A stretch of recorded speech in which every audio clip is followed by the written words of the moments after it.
നമസ്കാരം. ചതയം നക്ഷത്രം ജനിച്ചവർക്ക് പ്രവർത്തന മണ്ഡലങ്ങളിൽ നിന്നും സാമ്പത്തിക പുരോഗതി കൈവന്നു ചേരുമെങ്കിലും വരവും ചെലവും തുല്യമായിരിക്കുവാനാണ് സാധ്യത കാണുന്നത്. യുക്തിയുക്തം ചിന്തിച്ച് പ്രവർത്തിക്കുന്നതിനാൽ അബദ്ധങ്ങളെ അതിജീവിക്കുവാൻ സാധിക്കും. പഠിച്ച വിദ്യ പ്രാവർത്തികമാക്കുവാൻ സാധിക്കുന്നതാണ്.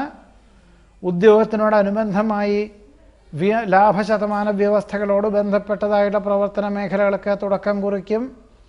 അഭയം പ്രാപിച്ചു വരുന്നവർക്ക് ആശ്വാസം നൽകുവാനും ആശ്രയം നൽകുവാനുമുള്ള അവസരം വേണ്ട വിധത്തിൽ വന്നു ചേരുവാനിടയുണ്ട്. അദൃശ്യമായിട്ടുള്ള ഈശ്വര സാന്നിധ്യത്താൽ ആശ്ചര്യം അനുഭവപ്പെടും. സഹപ്രവർത്തകരോടൊപ്പം വിശേഷപ്പെട്ട ദേവാലയ ദർശനം നടത്തുവാനിട വരും. മംഗളകർമ്മങ്ങളിൽ സജീവ സാന്നിധ്യം വേണ്ടിവരും.